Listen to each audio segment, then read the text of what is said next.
kalau kami melihatnya gini Mas Reza, politik uang itu jadi semacam apa ya, cara singkat cepat lah gitu untuk mendulang suara gitu ya. Karena apa disebut cara singkat? Karena bisa jadi kandidat-kandidat ini sebetulnya dia tidak punya modalitas elektabilitas yang cukup tinggi, sehingga uang jadi instrumen untuk mendulang suara itu. Artinya kalau ditarik mundur lagi, ini ada problem rekrutmen yang belum tuntas di internal partai kita dalam konteks demokratisasi internal partai. Nggak akan jadi solusi biar pilkada tidak langsung dan memindahkan mekanisme pemilihan kepala daerah ke DPRD, menghilangkan praktek politik uang. Justru praktek politik uang ini akan lebih terkonsolidasi dan bisa jadi biayanya jauh lebih besar gitu loh. Ketika wacana pilkada langsung ini betul-betul terjadi gitu ya, ini akan bertentangan dengan berbagai putusan Mahkamah Konstitusi juga gitu ya, di dalamnya.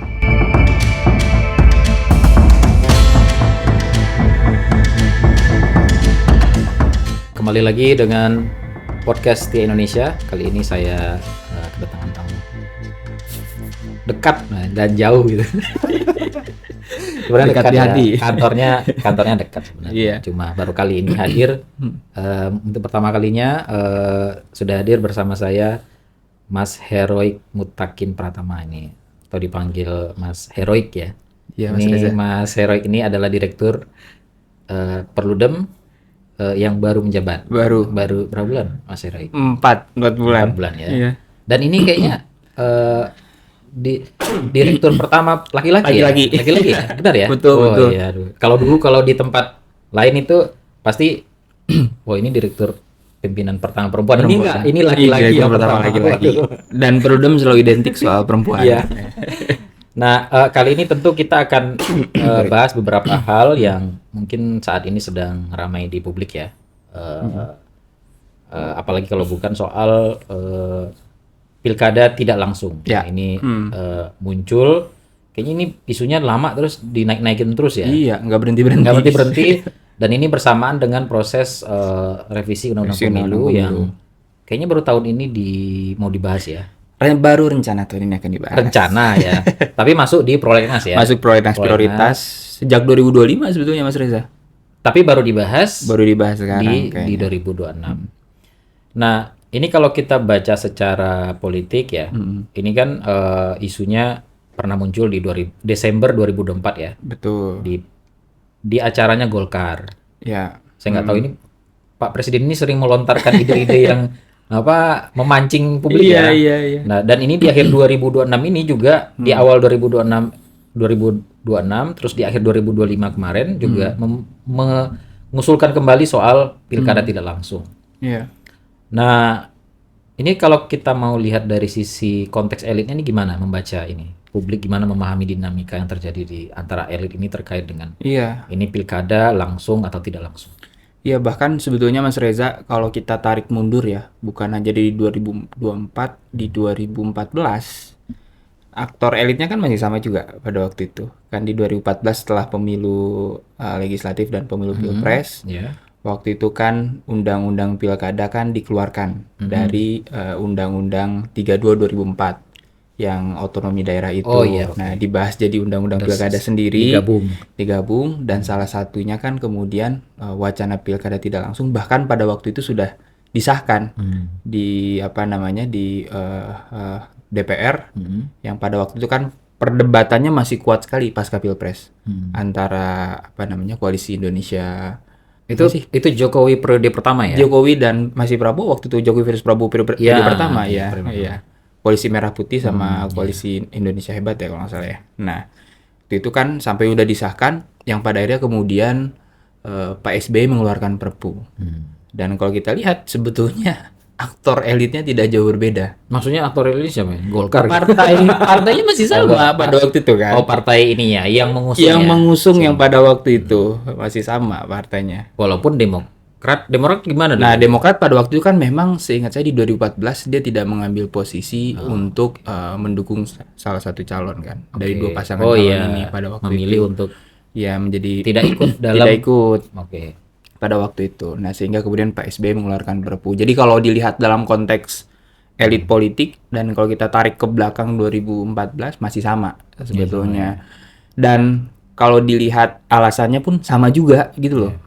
Soal tingginya biaya politik yang dikeluarkan, sama kemudian kepala daerah yang terpilih terjerat korupsi gitu ya. Dan itu masih sama. Nah, di 2024 ini cuman ini jauh lebih masif ya kalau kita lihat gitu. Meskipun dibandingkan dengan 2014 kan pada waktu itu memang undang-undang pilkada memang sedang dibahas dan memang ada momentum pengesahan pada waktu itu untuk setelah selesai dan kemudian beralih itu ya menjadi pilkada tidak langsung, tapi diselamatkan oleh Pak SBY pada waktu itu mengeluarkan Perpu. Nah, sekarang memang tidak ada momentum dalam konteks pembahasan legislasinya. Ya memang kalau kita lihat ya prolegnas prioritas sekarang kan memang Undang-Undang 10 2016 itu kan nggak masuk ya Mas Reza di dalam prolegnas prioritas. Tapi kalau bicara soal regulasinya, kan sebetulnya kalau undang-undang itu kan bisa aja tahu-tahu dibahas ya. Iya, kalau di kita ya. Masuk tahu-tahu jalan. Tahu-tahu di tengah. Nggak tahu ya. Waktu kalau kita ingat pas mau mengubah syarat jadi kepala daerah. Oh iya. Nah, itu kan tiba-tiba mau disahkan demonstrasi nggak jadi kan. Nggak jadi. Nah, artinya kan ini ada sebenarnya peluang ada. Nah, terus ini soal aktornya tadi. Kalau dulu kan Demokrat walaupun tidak mengambil posisi, tapi kan pimpinannya mengambil sikap bahwa menolak. Nah, sekarang gimana itu? Nah, ada pergeseran tuh banyak. Ini saya lihat banyak. Betul. Ini kok berubah betul sekali. Nah, itu apa? Itu yang kemudian kita cukup kaget ya. Padahal itu kan salah satu legacy yang cukup baik yang pada waktu itu dilakukan oleh Demokrat. Saya ingat banget. Jadi pas kemarin Demokrat ketika kita baca berita dan kemudian Demokrat sudah menyatakan sikap. Aku coba tracking lagi tuh Mas Reza, statement Pak SBY pada waktu itu. Nah, beliau sampai bilang bahwa kita bisa lihat lah, bisa di googling bahwa saya ini terpilih melalui pemilu. Dia bilang. Di 2014 itu? 2014 itu, waktu itu dia sampai ngomong kayak gitu. Maka kemudian penting bagi saya untuk menjaga kedaulatan hak pilih rakyat untuk memilih pemimpinnya langsung, kira-kira kayak gitu. Nah sekarang, ini kan di parlemen nyaris hanya tinggal 2 kan.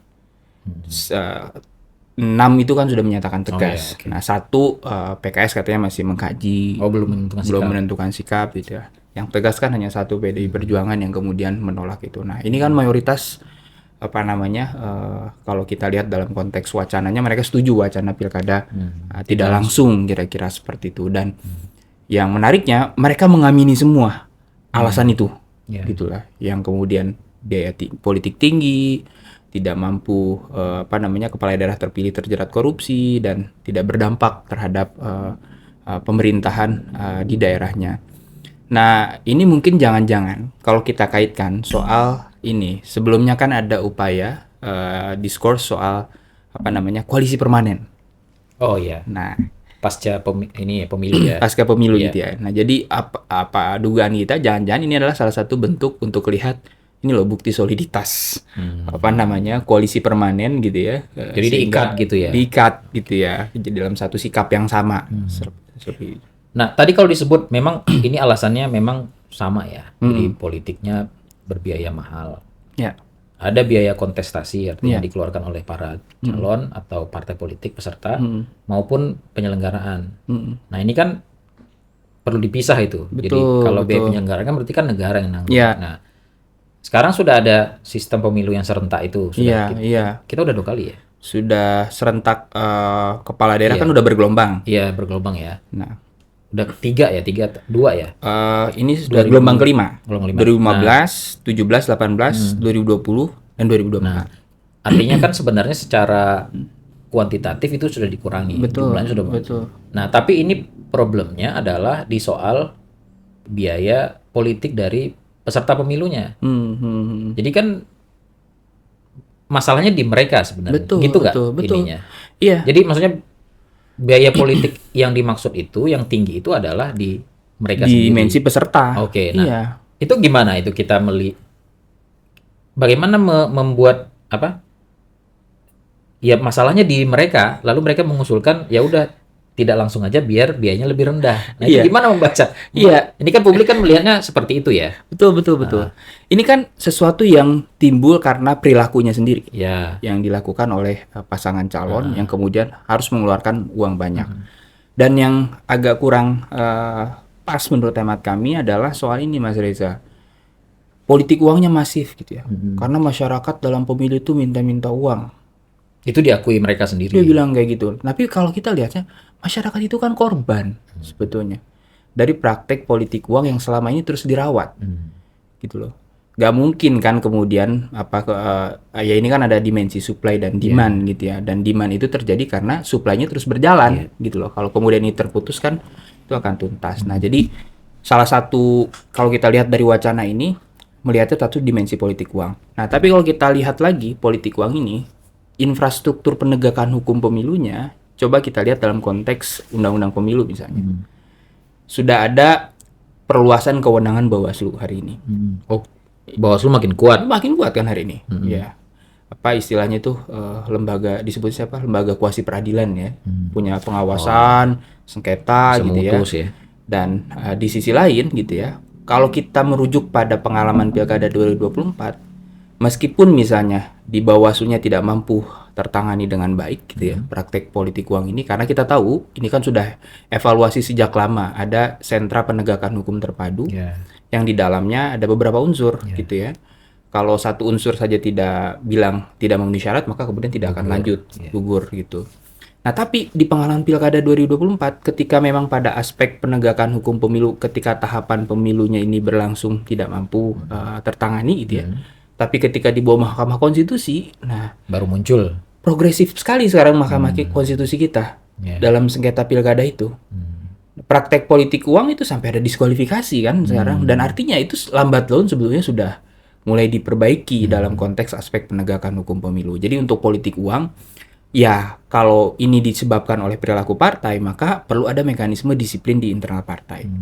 Nah, kalau kami melihatnya gini Mas Reza, politik uang itu jadi semacam cara singkat cepat lah gitu untuk mendulang suara gitu ya. Karena apa disebut cara singkat? Karena bisa jadi kandidat-kandidat ini sebetulnya dia tidak punya modalitas elektabilitas yang cukup tinggi, sehingga uang jadi instrumen untuk mendulang suara itu. Artinya kalau ditarik mundur lagi, ini ada problem rekrutmen yang belum tuntas di internal partai kita dalam konteks demokratisasi internal partai. Gitu. Harusnya kan mekanisme kaderisasi dan rekrutmen yang mengedepankan kompetensi gitu ya, elektabilitas gitu ya, itu dipertimbangkan betul sehingga kemudian dalam kampanyenya kalau dia sudah punya modalitas elektabilitas tinggi kan nggak perlu mengeluarkan uang banyak. Dan di sisi lain dalam konteks biaya politik yang dikeluarkan pasangan calon ini kan ada juga praktek-praktek yang berada di zona gelap dan itu berada di internal partai sebetulnya. Kandidasi buying. Kita kenal mahar politik. Iya. Walaupun itu udah dilarang ya. Udah dilarang. Dan tapi itu kan nggak tahu kita transaksi di belakang gimana. Betul. Bahkan kan sudah ada putusan MK yang merubah syarat pencalonan itu bukan lagi didukung oleh kursi DPRD. Sebelumnya kan 20% gitu ya. Oh iya. Nah sekarang kan MK sudah menyamakan syaratnya itu seperti syarat calon perseorangan. Basiskan pada perolehan suara sah gitu ya. Nah ternyata praktek ini masih terjadi juga gitu kan meskipun berada di ruang yang gelap. Nah artinya problemnya itu ada di demokratisasi internal partai juga dalam konteks rekrutmen. Kalau misalnya dipindahkan ini sistemnya, jadi dulu dipilih langsung, nanti dipilih kan DPRD yang milih.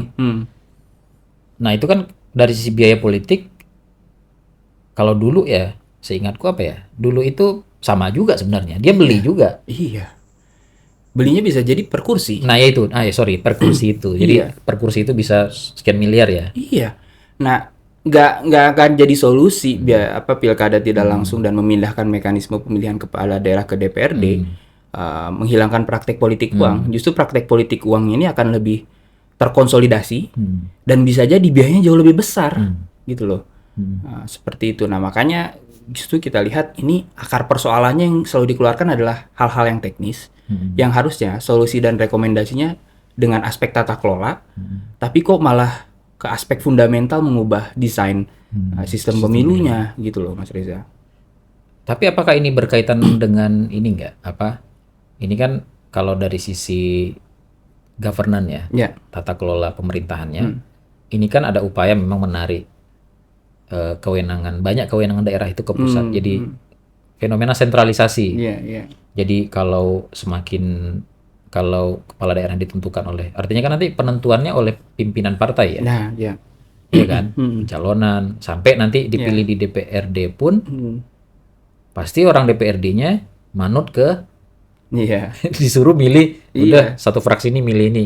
Jadi nggak ada sistem pemilihan yang kayak pilih satu-satu gitu kan? Iya kan? Betul. Sudah pasti begitu kan? Iya. Artinya kan sesuai keputusan partai nanti kan? Keputusan partai. Jadi satu fraksi ini sudah pasti mendukung ini. Nggak akan mungkin kayak di luar, kalau di luar bisa jadi satu partai itu bisa mendukung lebih, misalnya di luar partainya. Nah, tapi ini kalau kita lihat pemerintah sepertinya mendukung ya. Tidak hanya Pak Prabowo ya. Saya nggak tahu yang membisiki Pak Prabowo itu siapa, entah Bahlil ya. Nah, tapi ini pemerintahnya pun kayak Prof Yusril kemarin kan nyebut ya, teman-teman udah pernah berkunjung ke tempat kita sudah ya. Padahal kita udah sampaikan posisi kita sudah serahkan naskah kodifikasi kita. Soal pemilu daerah itu adalah termasuk pilkada. Beliau mengatakan kan, ini saya baca di media, tidak langsung itu sama demokratisnya dengan langsung. Jadi dianggap nggak ada persoalan konstitusional lah istilahnya. Nah, ini saya mau tanya soal komplikasi hukumnya itu. Nah, ini kan yang ngomong kan profesor hukum ya. Saya nggak tahu apakah ini nanti akan bertentangan dengan tentu putusan MK ya. Nah, itu gimana Mas Oik soal kalau itu dipindahkan dari rezim langsung ke tidak langsung, itu dia akan menghadapi komplikasi apa nih dari sisi hukum? Nah, hukum ini tentu yang terkait putusan MK ya. Betul.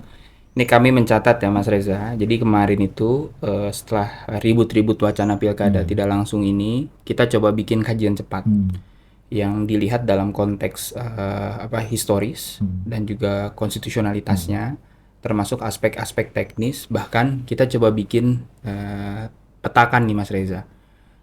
Dalam konteks DPRD, konfigurasi kursinya di daerah itu seperti apa sih? Jadi kita semacam simulasi lah. Kalau pilkada tidak langsung itu ruang kesetaraan antar partai politik seperti apa, yang mendominasi siapa dan seterusnya. Nah, dari aspek konstitusi sebetulnya, bahkan kami coba cek naskah komprehensif amandemen konstitusi itu, ya memang ada perdebatan pada waktu itu soal makna demokratis dan juga apakah langsung pilkada. Tapi kan waktu itu fokusnya satu pemilu presiden dulu. Dan yang kita temukan demokratis ini sebetulnya untuk menghargai daerah-daerah khusus, otonomi khusus, dan semangatnya adalah ke depan pilkada langsung. Nah, itu yang kami temukan satu. Nah, yang kedua adalah memang ini bertentangan, dari data kami ada 5 putusan MK yang secara kajian ini sudah terpublish ya? Sudah terpublish. Di website Perludem. Ada di website Perludem, bisa dipublish. Judulnya mempertahankan pilkada langsung.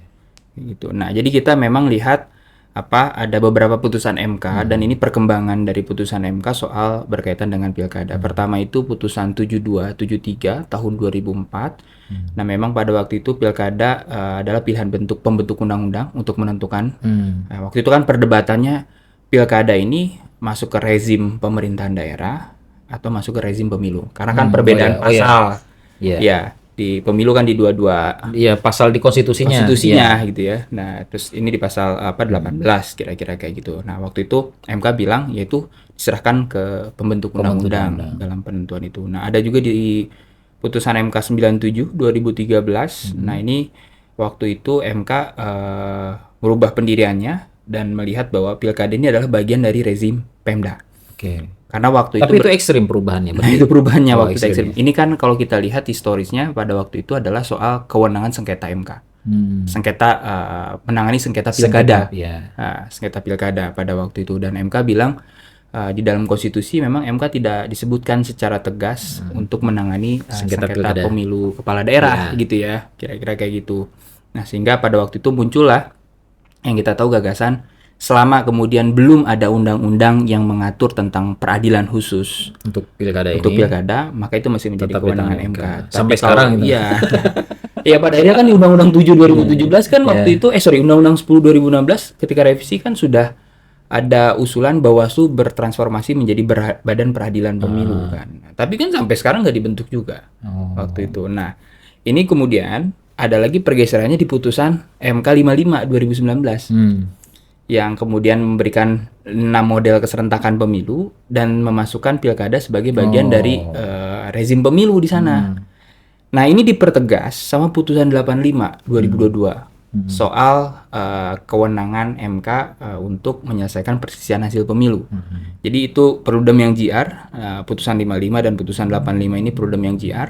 Yang waktu itu kita bilang di putusan 85 ini kita minta bahwa MK yang kemudian berhak melakukan memiliki otoritas kewenangan menyelesaikan perselisihan hasil di pilkada. Karena sampai itu belum ada badan peradilan khusus pemilu, sehingga waktu itu MK bilang bahwa, nah ini sangat tegas sekali di putusan ini, bahwa pilkada itu adalah rezim pemilu, aktornya sama, penyelenggaranya sama, azas pemilunya sama, jur di luber gitu loh. Jadi apa harus dibedakan? Kenapa harus dibedakan? Nah, yang terakhir yang mengunci ini sebetulnya putusan 135 soal pemilu nasional dan pemilu daerah. Soal keserentakan juga ya? Keserentakan juga, yang kemudian pilkada bagian dari pemilu daerah bersamaan dengan DPRD. Kita kira dengan 5 putusan ini dan yang terakhir putusan 135 itu menutup ruang diskursus lagi untuk wacana pilkada. Nah ternyata faktanya enggak juga gitu. Nah artinya kalau kita lihat memang ketika wacana pilkada langsung ini betul-betul terjadi gitu ya, ini akan bertentangan dengan berbagai putusan Mahkamah Konstitusi juga gitu di dalamnya. Nah, kalau dari sisi publik nih, kan kalau kita baca di dalam beberapa survei yang dilakukan oleh lembaga riset ya, saya ingat ada Kompas itu mayoritas bahkan menolak ya sebenarnya. Ya walaupun kita bisa ini apa namanya Gen Z atau apa itu dia bagi ininya respondennya. Ya publik mungkin menolak ya. Tapi sebenarnya kalau kita mau sebut ini kan kerugian, ini kan yang diuntungkan sudah pasti partai-partai ini kan. Mereka sudah pasti lebih mudah dalam menentukan calonnya macam-macam, termasuk keterpilihan. Nah, bagi publiknya ruginya apa ini? Jadi kita kan kalau kebijakan ini kan soal ini untung ruginya bagi masyarakat apa? Iya betul. Nah, ini gimana kita membahasakannya ke masyarakat ini? Pilkadanya nanti kalian nggak dilibatin lagi loh. Nah, itu gimana? Nah, kami lihat cerminan survei Kompas itu mencerminkan kehendak publik yang ingin punya direct langsung terhadap penentuan siapa yang akan memimpin daerahnya secara langsung. Karena kita ini kan berpilkada sudah lama ya Mas, dari tahun 2005 dan sampai dengan 2024 sudah ada beberapa gelombang pilkada di sana. Bahkan kalau kemudian ini dihilangkan, artinya publik akan hilang tuh ruang direct akses mereka untuk memilih siapa yang menjadi pimpinannya, termasuk juga ruang kontrol mereka terhadap kepala daerah. Hari ini kan kita bisa lihat deh, dengan pemanfaatan platform teknologi media sosial, hampir semua pejabat publik, termasuk kepala daerah memanfaatkan itu kan, untuk bisa direct komunikasi dengan sama masyarakat gitu ya. Dan masyarakat bisa langsung menyampaikan kritik, aspirasinya, dan itu banyak kepala daerah yang langsung merespon gitu loh. Nah kita bisa bayangkan kalau kemudian pilkada ini hilang, publik merasa kemudian ya ini kan kita nggak milih juga kepala daerah ini, dan ini dipilih oleh DPRD gitu ya. Nah satu, ruang kontrol publik akan hilang, ruang kontrol para pemilih ini akan hilang gitu ya. Dan yang kedua adalah kepala daerah akuntabilitasnya bukan lagi ke masyarakat, tapi dia horizontal ke legislatif. Nah nanti ini kalau selama ini kan kita lihat ketika kepala daerah ini sudah terpilih, saya nggak tahu, mungkin Mas Oi bisa cerita soal ada ketika ini beda dengan DPRD ya. Kalau DPRD atau DPR kan kalau dia keluar partai kan dia harus mundur dari kursi. Nah kalau kepala daerah kan tidak ya. Jadi kalau misalnya dia maju dari partai A, terus besoknya dia keluar dari partai A, dia tetap jadi kepala daerah nggak? Sorry gimana? Jadi ini kan dia misalnya mencalonkan diri dari partai PDIP misalnya. Jadi nih, jadi kepala tapi daerah. Kemudian di tengah jalan dia pindah partai atau dia berhenti dari partai itu? Enggak. Dia tetap lanjut ya. Lanjut kepala daerah. Beda dengan legislatif yang beda dengan PAW. Nah maksud saya, berarti kan kalau pilkada tidak langsung ini dilanjutkan, berarti kan ruang bagi partai untuk lebih mengontrol kepala daerah itu makin besar. Betul banget Mas. Jadi bisa jadi ada perjanjian di depan betul. Jika mau mendukung, nah ini Ini kan jadi logiknya kayak parlementer Mas. Parlementer itu salah satu kelemahannya itu kan instabilitas politik, di mana eksekutif dikontrol penuh oleh legislatif. Oh, iya. Dan ketika kemudian ada ketidaksepahaman gitu ya, maka ada mosi tidak percaya dan bisa menarik mandat itu. Ya kemudian bisa diganti gitu loh. Diblokir lah semua kayak gitu. Nah, jadi nggak masuk ya dalam konteks apalagi kita presidensialisme. Kemarin tulisannya Prof. Ipul Saiful Munjani di Kompas itu kan menunjukkan mayoritas negara dengan presidensialisme itu melakukan pilkada langsung gitu ya. Meskipun ada beberapa yang tidak langsung, tapi mayoritas ingat saya 70% dari studinya dia itu mengatakan presidensialisme itu pasti pilkada langsung. Karena ruang relasinya itu berbeda. Mandatnya itu langsung dari masyarakat, bukan dari legislatif gitu ya. Nah, apa yang dikhawatirkan Mas Reza itu bisa sangat terjadi, bisa mungkin sangat terjadi kalau pilkada wacana pilkada langsung ini menjadi real gitu loh. Tidak langsung. Iya. Nah, satu lagi nih soal ini kompleksitasnya ya. Ini terkait putusan MK juga. Soal calon perseorangan. Nah, di dalam putusan MK kan itu pilkada itu mengadopsi calon perseorangan. Dan itu putusan MK termasuk nggak tahu ada di putusan itu nggak yang dikaji teman-teman Perludem. Nah, otomatis kan hilang ya. Betul, jadinya, ya. Betul. Nah, kalau itu hilang kan berarti kan apa itu namanya? Bertentangan lagi. Nah itu. Nah, meskipun gini ya, ketika wacana pilkada tidak langsung ini muncul, kan beberapa partai ya yang kemudian termasuk Golkar dia bilang bukan berarti pemilunya akan hilang gitu, tapi ada mekanisme penjaringan di internal dan seterusnya. Itu kan sama aja kayak pemilu gitu loh. Kenapa harus kemudian hal itu dihilangkan? Nah, yang kedua adalah bagaimana mengatur mekanisme calon perseorangan ini? Gimana tuh? Syaratnya gimana gitu loh. Kalau itu dihilangkan gimana? Perseorangan. Ya itu bertentangan dengan putusan MK. Yang kemudian kan ya ini memang menjadi satu jalur alternatif dalam konteks representasi politik di daerah ya. Dalam konteks menjaga keberagaman itu kan ada jalur perseorangan di sana. Nah, kalau pakai pilkada tidak langsung dan dipilih dari DPRD, nah itu mekanismenya seperti apa? Apakah mereka membentuk panitia gitu? Terus syaratnya gimana penentuannya? Dan seterusnya itu loh. Bisa mungkin dijaring, tapi nanti yang milih orang partai semua tuh. Itu juga kan. Makin tidak mungkin ya sebenarnya ya. Juga. Jadi nggak nyambung lah kalau menurut kami itu. Itu. Jadi dia artinya dia menghilangkan banyak hal ya. Betul. Masyarakat nggak bisa milih, terus ada orang mau mencalonkan diri nggak bisa. Gitu. Bahkan sebetulnya kalau dari studi konfigurasi partai politik kita ya, itu memang mayoritas itu kan dikuasai oleh partai-partai politik yang kemudian pro terhadap wacana pilkada ini. Jadi kan 6 partai yang sudah tegas nih. Ini partai parlemen ya? Partai parlemen ya. Kita masukkanlah satu partai tadi yang masih abu-abu itu kan karena dia bagian dari koalisi gitu ya. Pro juga. Di level provinsi Mas, itu hanya Bali yang kemudian artinya PDI Perjuangan yang mungkin bisa menang. Sisanya partai-partai yang masuk ke dalam koalisinya, baik yang di parlemen pusat maupun yang enggak ya. Nah itu, jadi karena di Bali itu PDIP mayoritas kursinya 50% lebih. Bisa ya. Nah selebihnya ini dikuasai oleh partai-partai yang pro terhadap wacana pilkada. Ya termasuk partai langsung. Kayak Perindo itu kan lumayan banyak tuh. Termasuk itu. PSI, partai-partai lokal. Partai lokal ini kan bukan kita hanya maknai Aceh ya, tapi juga kan partai-partai yang tidak lolos parliamentary threshold, tidak punya kursi DPR, dan sebetulnya dia punya kursi di level provinsi dan kabupaten kota ada. Nah, jadi sebetulnya yang dirugikan partai politik juga. Seperti itu. Jadi yang harus menyuarakan penolakan terhadap wacana pilkada tidak langsung ini bukan hanya publik, tapi partai juga. Gitu loh. Kalau mau ini yang paling dirugikan partai yang mana? Kalau kita mau misalnya tentu partai yang suaranya kecil ya. Maksudnya dia jadi gurem aja di situ. Iya, itu dia. Kursinya cuma 2 gitu. Mau kemana nih gitu. Iya gitu. Dan kita kan khawatir kemudian akan ada transaksi politik di sana yang juga melibatkan uang. Dijual lagi tuh kursi cuma 2 itu kan. Loh. Iya, daripada kita nggak ikut gerbong nggak dapat apa-apa kan ibaratnya. Kayak gitu. Nah, itu yang memang jadi kekhawatiran kita juga. Dan nanti misalnya kan kita udah lihat nih, meskipun kita kita kasih disclaimer ya di studi kita ini kan berdasarkan hasil pemilu 2024, kita nggak tahu yang pemilu berikutnya akan seperti apa. Ini jadi semacam pemetaan lah kira-kira kayak gitu.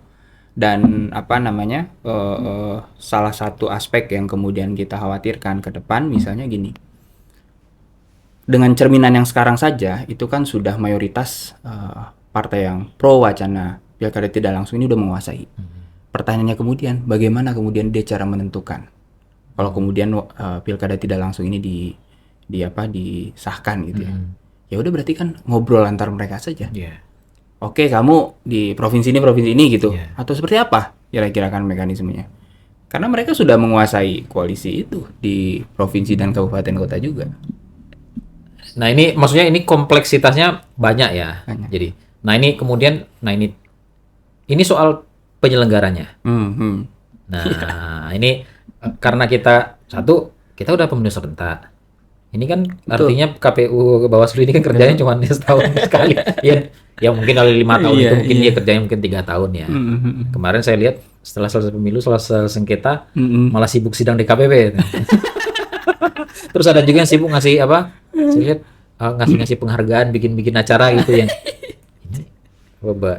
ini penyelenggara pemilu ngapain bikin acara daripada nggak kelihatan kerja gitu atau bikin. Maksud saya, nah nanti kan kalau nanti pilkadanya dipindah ke DPRD, nah ini kan fungsi pengawasan pengawasan pemilunya yang disampai tingkat kecamatan apa itu, artinya kan sudah menjadi tidak relevan lagi sebenarnya. Iya, betul. Ya enggak? Betul. Jadi makin tidak efisien sebenarnya. Betul. Dan artinya kan nanti panitia penyelenggaranya ya DPRD itu. Dalam melakukan seleksi kan dan melakukan pemilihan. Ya di internal mereka saja kan yang kemudian KPU ngapain?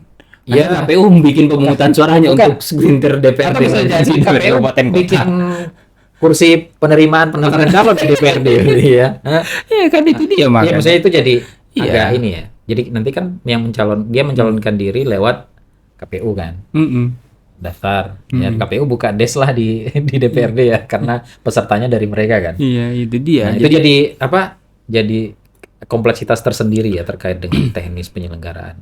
Ya ini otomatis pengawasan di tingkat kecamatan, kemudian di kelurahan itu menjadi tidak relevan ya terkait dengan pilkada. Apalagi nanti kalau serentak nasional yang ditafsirkan terakhir itu gimana nanti? Nah itu dia. Artinya kan sebetulnya serentak nasional dan daerah ini kan untuk makin menegaskan bahwa KPU itu tetap 5 tahun gitu ya, 5 tahun. agar tidak ada jeda kosong. Nah kalau kemudian pilkadanya dihilangkan dan hari ini kan meskipun untuk respon publik dari para pembentuk undang-undang ini bilang bahwa wacana pilkada tidak langsung ini prolegnas undang-undang pilkada nggak masuk prolegnas kok, itu nggak akan dibahas ya meskipun kita nggak tahu. Tapi isunya dinaikin ya. Itu pinter banget, isunya dinaikin tapi nggak masuk prolegnas. Nah artinya kalau pakai skema itu, kalau kita asumsikan tidak ada revisi undang-undang pilkada dan hari ini kan DPR bilangnya ya kita akan hanya bahas undang-undang pemilu legislatif dan pemilu presiden saja, undang-undang 7 saja. Artinya di 2029 pemilu itu ya skemanya bisa jadi kayak pemilu 2024 lagi Mas Reza. Oh sama ya. Sama di tahun yang sama juga. Tahun yang sama. Iya kan? Terus di hari yang sama. Iya. Dan pemilu nasionalnya 5 kotak lagi gitu ya, yang bisa jadi di bulan awal-awal tahun. Nah, pilkadanya di akhir tahun lagi. Kalau gitu ya, kemudian undang-undang pilkadanya nggak dibahas. Artinya kan skemanya masih sama dengan 2024 seperti itu. Nah, ini revisi undang-undang pemilu sudah masuk di prolegnas ya dan mulai dibahas di komisi. Ini komisi 2 ya. Nah, ini kalau kita hitung dari sisi waktu, ini harus disahkan kapan sih sebenarnya? Kalau kita ngomongin soal tahapan pemilu. Untuk pemilu legislatif dan pemilu presiden ya. Nah ini kan sebetulnya bukan hanya dilihat dari tahapan, tapi yang mendesak itu kalau kita kan di teman-teman itu kan udah bikin naskah kodifikasi undang-undang pemilu. Salah satu aspek yang fundamental yang kita ingin perbaiki adalah soal rekrutmen penyelenggara pemilu di dalamnya. Kalau kita lihat rekrutmen undang-undang yang sekarang itu kan kalau nggak salah 6 bulan ya, 6 bulan sebelum habis masa jabatan KPU itu harus sudah melakukan seleksi misalnya. Artinya kalau dihitung mundur itu di Oktober kan. Oktober tahun ini. Nah, berarti itu harus disahkan kapan itu? Itu dia. Nah, kalau lihat ke seleksi seleksi KPU Bawaslu sebelumnya, biasanya itu tim satu udah terbentuk di bulan Agustus akhir. Jadi September itu sudah mulai bekerja. Gitu. Nah, ini waktunya mepet banget. Iya. Gitu ya.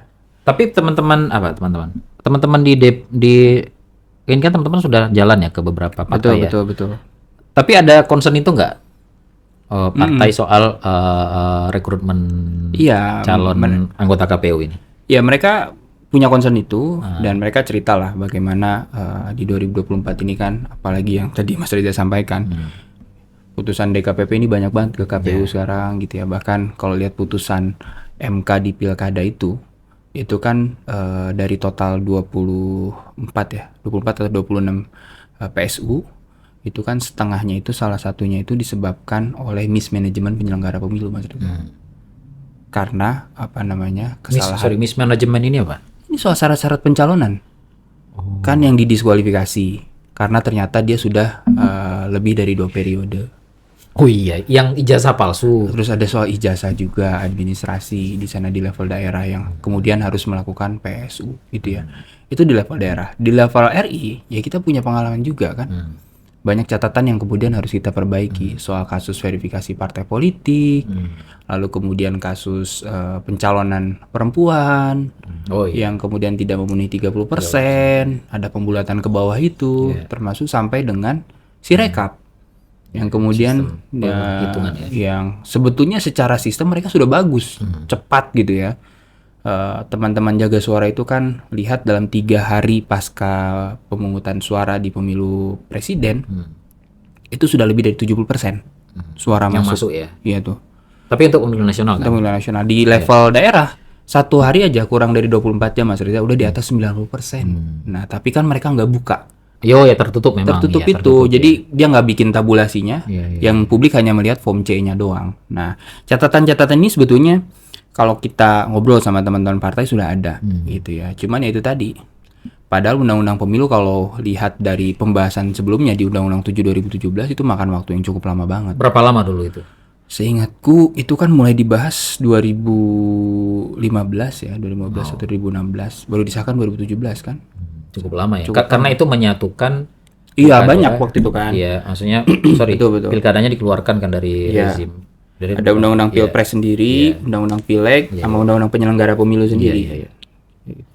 Nah ini kan ada draft usulan tadi seperti Mas Heroik sampaikan ya, versi masyarakat sipil ya. Betul. Nah itu tahapannya sekarang di mana teman-teman? Saya dengar kemarin pada audiensi ke partai-partai. Iya. Itu kemana aja? Berarti udah ke pemerintah. Kemarin ke pemerintah bahkan sejak awal. Ke pemerintah ke siapa aja itu? Menko Prof. Yusril itu ya. Prof. Yusril. Ya. Itu kita sampaikan bahkan sejak awal pada waktu itu juga ketika mulai kita sudah sempat ke Wamendagri. Oh, ke Kemendagri. Kemendagri pada waktu itu. Menterinya setuju kalau tidak langsung. Kayaknya coba ditanya tuh ini Pak Menteri sama Wakil Menterinya ada perbedaan pandangan nggak nih? Sebagai ini menteri dan wakil menterinya yang mantan kepala daerah. Dan ini ketua Apkasi bukan? Iya, dulu ya. Apeksi. Oh, sudah berarti udah ke pemerintah udah kita berarti ke Menko Hukum ini, terus ke Kemendagri pada waktu di awal-awal gitu ya. Hukum berarti Kementerian Hukum juga ya berarti ya? Kementerian Hukum pada waktu itu belum kita. Belum, Pak. Karena kan kita lihat di Kemenko ya pada waktu bagiannya. Terus nah waktu itu masih di awal-awal tuh yang pasca pemilu 2024 kan memang prolegnas prioritas nih semangat banget nih untuk dibahas ya. Meskipun ada perdebatan ini di Balik atau di Komisi 2 pada waktu itu. Nah, tapi setelah itu kan langsung sepi itu ya pembahasan ini. Pada akhirnya kemudian kita makanya tuh waktu itu rilisnya satu-satu Mas Reza. Buku ke-1 sampai buku ke-6 yang terakhir di bulan akhir November akhirnya kita tuntas 6 buku, kita sampaikan langsung ke Prof. Yusril pada waktu itu. Nah, setelah itu kita keliling ke partai-partai.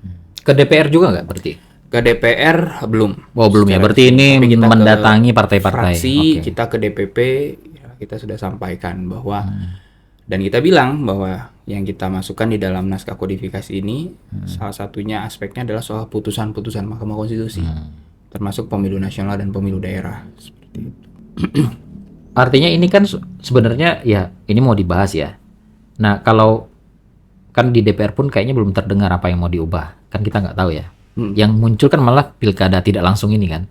Nah teman-teman mendengar nggak dalam proses revisi undang-undang pemilu itu apakah ada semacam perubahan yang fundamental di dalam RUU pemilu, misalnya soal sistem pemilihan. Nah kemarin kan saya kalau kita dengar-dengar yang soal pileg itu mau Ya, ada ya, semacam apa? Sistem pemilu baru. Ya, Apakah nanti akan diubah tuh sistem ininya? Apakah ada indikasi-indikasi untuk merubah yang seperti itu? Itu dugaan kami sih pasti. Perdebatannya akan selalu muncul. Meskipun di akhirnya pada akhirnya kompromi antar partai kan. Dan pengalaman-pengalaman dari pemilu revisi undang-undang pemilu sebelumnya, bahasan soal pilihan sistem pemilu selalu jadi pasal krusial yang berujung pada voting di paripurna. Tapi perdebatannya dari dulu itu hanya terbuka dan tertutup. Nah, makanya kami di Pencalon ini ya, yang proporsional terbuka dan proporsional tertutup iya. Gitu ya. Apakah pemilih nanti di surat suara hanya memilih logo partai saja atau masih ada daftar nama calonnya gitu ya. Kalau daftar nama calon kan berarti terbuka kayak sekarang. Kalau partai aja kayak 99 gitu kan dengan tertutup. Nah, atau yang semi. Nah, kita pernah kan pada waktu 2004 2009 dengan mekanisme minimum BPP gitu. Jadi kalau ada caleg yang tidak mampu melampaui perolehan suara seharga satu kursi atau bilangan pembagi pemilih, maka basis penentuannya adalah nomor urut. Tapi kalau ada yang mampu melampaui itu, maka suara terbanyak. Yang terbanyak. Nah, tapi kan ini diputus sama MK di 2009 bahwa ya kalau udah ada daftar nama calon ya harus suara terbanyak. Iya, suara terbanyak. Kayak gitu. Tapi itu masih mungkin diperdebatkan lagi ya? Nah, bisa jadi itu ya. Nah, sekarang makanya kita menawarkan sistem campuran, Mas Reza. Gimana itu? Nah, sistem ini khusus legislatif ya berarti ya? Pemilu legislatif. Iya. Jadi kita menggabungkan antara sistem proporsional tertutup dengan sistem mayoritarian. Satu kursi, satu dapil. Nah, teknisnya gimana itu? Teknisnya sederhananya gini. Pemilih di surat suara nanti itu hanya akan memilih logo partai sama satu nama caleg. Jadi si pemilih punya 2 suara sekaligus. Nyoblos logo partai dan nyoblos satu nama caleg. Nah, mekanismenya di masing-masing tingkat. Di masing-masing kan tingkat. ada DPRD-nya kan DPR-nya kan 3 nih, 3 tingkat. Satu DPR RI, berarti logo nama caleg. Nanti DPRD provinsi logo lagi nama caleg. Oh, kayak gitu. Nah, ini kayak beberapa negara menggunakan sistem campuran ini kayak Jerman, Selandia Baru gitu ya. Yang memang dalam satu dapil yang satu nama caleg itu, dapilnya itu adalah dapil single member district. Jadi dalam satu dapil hanya ada satu kursi yang diperebutkan. Nah, lebih sedikit ya berarti lebih sedikit. Dapilnya nanti akan jauh lebih kecil. Oh, tapi diperkecil. Dan representasinya itu akan jauh lebih kuat. Kedekatan pemilih dengan si calonnya itu akan lebih kuat. Tapi jangan khawatir, ada proporsional tertutupnya. Nah, proporsional tertutupnya ini si partai menyiapkan daftar nama listnya udah rankingnya sudah ada, hanya dapilnya berbeda Yeah. dengan dapil yang satu calon satu kursi itu kayak gitu. Nah, menurut hemat kami ini satu jadi alternatif pilihan perdebatan terbuka tertutup gitu ya, karena aspek keterbukaannya masih ada nama calonnya di sana dan kita harus akui meskipun proporsional terbuka punya banyak catatan, tapi dalam konteks keberagaman representasi itu cukup kuat gitu ya. Nah, di sisi lain ada keluhan kan di partai ini, kalau terbuka terus, ruang kontrol partai, pelembagaan partai makin melemah. Orang maju sendiri ya? Maju sendiri-sendiri aja, jadi partai hanya sebatas tiket pencalonan, selebihnya lupa dengan Tapi kan salah mereka juga itu sebenarnya. Ya. Maksudnya, ya kan kalian yang mencalonkan, terus kenapa nggak dikontrol? Nah itu kan kayak, ya saya mencalonkan, saya nggak bisa kontrol nih, gimana nih? Ini bingung sendiri. Nah tapi ini keuntungannya bagi partai apa kalau seperti ada campuran begitu? Nah, satu ya, kader-kader partai yang selama ini berdarah-darah dalam konteks proporsional terbuka itu kan selalu kalah. Bukan selalu kalah, ada dalam banyak kasus gitu ya, kalah gitu ya. Walaupun nomornya 1 ya. Iya gitu kan. Atau bisa jadi nggak dinomorin 1. Nggak dinomorin sama sekali bisa jadi. Karena dalam konteks ini misalnya ada kekuatan modal dan seterusnya kayak gitu. Nah, jadi dalam proporsional tertutupnya bagi partai itu bisa menempatkan calon-calon kuatnya yang gitu ya. Tapi balik lagi ke partainya sebenarnya lagi. Jangan-jangan nanti juga sama aja, cuman beda dia berhak menentukan atau enggak saja. Tapi salah satu yang kami dorong sebetulnya biar partai bekerja penuh. Kampanyenya itu adalah mengkampanyekan partai. Dan tapi di sisi lain untuk ya kita menyadari lah partai-partai masih membutuhkan kandidat-kandidat yang populer buat untuk mendapatkan suara gitu ya. Nah, ini kita fasilitasi di sistem terbukanya, tapi hanya satu calon dengan penggunaan sistem mayoritarian tadi kayak gitu. Jadi saling melengkapi lah satu sama lain kira-kira kayak gitu. Nah, ini kalau lihat kondisi politik di DPR sendiri, ini Mas Oik berprediksi ini akan selesai kapan? Atau ini artinya kan mengejar waktu tadi ya. Jadi karena mengejar waktu seleksi penyelenggara pemilu yang baru, kemudian mengejar soal tahapan pemilu yang harus segera dimulai. Nah, pertama kalau lihat sekarang itu kan DPR kayak masih jaring pendapat gitu loh, Mas Reza. Oh, mereka masih keliling ini berarti? Justru kita dipanggil-panggilin. Oh, ini RDPU gitu ya. Gitu. Okay. Kemarin sudah tuh ada Mbak Huria, Mas Arya, kemudian di RDPU, terus kita diundang juga pekan depan ke sana untuk ini. Nah, kita nggak tahu apakah nanti mekanismenya kan pansus ya biasanya ya, panitia khusus untuk kemudian pembentukan undang-undang yang biasanya cukup lama juga waktunya. Ya kami agak khawatir juga kalau lihat dalam tahapan seleksi ya yang di depan mata, yang kalau memang kita mau perbaiki mekanisme seleksi kita, itu harus sesegera mungkin. Cuman kita khawatir juga kalau segera nanti ya udah nanti lebih ke dimensi politis yang jauh lebih kuat. Karena kita nggak bisa pungkir lah, undang-undang pemilu itu kan kaitannya dengan kepentingan mereka elektoral, benefit semua gitu. Jadi yang dibahas nanti ya udah soal parliamentary threshold gitu ya, yang kemudian berkaitan dengan keuntungan-keuntungan elektoral. Tapi itu masih mungkin diotak-atik nggak sih? Kan udah. Oh iya, itu masih ada perdebatan sampai sekarang. Bahkan kan masih ada partai yang minta tetap naik. Ada beberapa kemarin misalnya ada partai juga yang sudah mengupakan pengennya 0. Iya, ada ya, sebenarnya ada yang minta 0. Kayak gitu, ada yang minta 0 juga kayak gitu. Itu. Tapi kalau dari segi tahapan, memang kalau kami usulkan di naskah kita itu, Mas Reza, tahapannya itu dipersempit. Cukup 1 tahun selesai. Oh, ini ya yang dulunya panjang diinin lagi. Hanya 12 bulan cukup. Kita punya simulasinya. Waduh, ini yang ngusulin teman-teman koalisi atau koalisi? Koalisi ya. Koalisi. Karena kita melihat ada beberapa tahapan pemilu yang itu sebenarnya bisa dikeluarkan dari tahapan formal. Pendaftaran partai, lalu kemudian pembentukan dapil. Kita ikutin sensus penduduk, pendaftaran pemilih. Sekarang ini kan KPU meskipun nggak ada pemilu, dia punya kewajiban di Undang-Undang 7 itu ditegaskan dia harus melakukan pemutakhiran daftar pemilih berkelanjutan. Nah, jadi ketika tahapan pemilu, tiap tahun. Jadi ketika pemilu, menurut hemat kami nggak perlu lagi coklit deh. Sudah ada datanya kan? Sudah ada datanya. Di tahun yang sama udah ada. Dan itu dirawat betul kan. Jadi ketika pemilu tinggal dibuka saja ke publik gitu ya. Publik ngecek apakah dirinya terdaftar atau enggak, ya KPU tinggal perbaiki. Jadi lihat bisa dirampingkan. Jadi semua data itu sebenarnya kayak kita ngecek terdaftar di pemilih apa enggak gitu ya. Betul. Setiap tahun bisa kita cek ya. Bisa kita cek. Karena itu otomatis ya kan orang udah terdata kan. Iya. Nah, tentu kalau tahapannya saya ini kaitannya sama ini nih, yang private jet ya. Jadi karena pikirannya ke sana. Nanti makin sempit tahapannya, wah kita butuh private yang bercepat. Nah, ini kan justru logistiknya artinya bisa diprediksi sejak jauh. Nah, maksudnya logistiknya buat kita alasannya kan waktu itu waktunya sempit. Jadi kita mesti cepet nih. Itu alasan ketua KPU ya. Nah, artinya kan karena KPU sudah melakukan pemutakhiran pemilih berkelanjutan, itu kan sudah terpetakan. Oh iya, tahapan-tahapan di awal itu sebenarnya bisa dipangkas. Iya, bisa dipangkas. Yang membuang waktu itu. Dan tahapan pendaftaran pemilih itu salah satu tahapan yang paling panjang, Mas Reza. Dan kalau kita lihat di sengketa di MK, rasanya porsinya udah jauh lebih dikit. Mempersoalkan pendaftaran pemilih itu ya, hak pilih itu ya. Iya, pendaftaran pemilih itu. Kalau sebelumnya memang ada kan, selalu dipersoalkan. Sekarang sudah cukup sedikit kayak gitu. Termasuk misalnya untuk logistik itu, untuk mengurangi beban logistik di hari H pemungutan penghitungan suara dan rekap, kita usulnya elektronik rekapitulasi. Oh, diusulkan? Iya, dan itu bukan lagi jadi alat bantu. Sebenarnya sudah ada kan? Si rekap. Cuma nggak dibuka aja. Iya, itu dia. Nah, jadi ke depan itu jadi jalur formal, nggak perlu ada lagi rekap berjenjang. Dan itu biayanya tinggi juga, Mas Reza. Karena kan pleno di kecamatan. Terus ada sumber daya manusia yang kemudian harus dibayar honornya.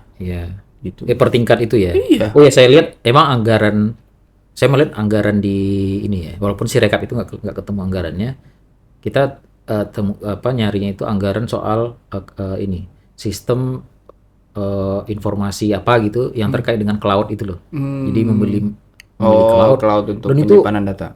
Ratusan miliar saya lihat di anggarannya. Nah, mungkin itu ya. Jadi datanya disimpan di tempat yang agak ini dan mahal ya. Oke, Mas Oik, mungkin kita cukupkan di situ Siap, dulu. Mas Reza. Ya, nanti mungkin kalau pembahasannya sudah mulai di parlemen, mungkin kita akan diskusi lagi. Siap. Dan ini kita tentu masyarakat tentu menunggu ya soal terutama yang soal pilkada langsung dan tidak langsung. Justru ini yang menarik ya karena ini daerah-daerah ini mau disentralisasi nih. Nah dari sisi pemerintahan, tapi dari sistem politik pemilihan ya kemungkinan akan disentralisasi juga, makin disentralisasi walaupun sekarang pun ya tetap dikuasai oleh dikendalikan oleh Dewan Pimpinan Nasionalnya ya. Betul. Oke, terima kasih Mas Heroik. Sama-sama, Kita ketemu Reza. lagi. Makasih Semoga juga. bukan yang terakhir ya ini Iya, podcast di sini. Siap, Mas Reza. Makasih.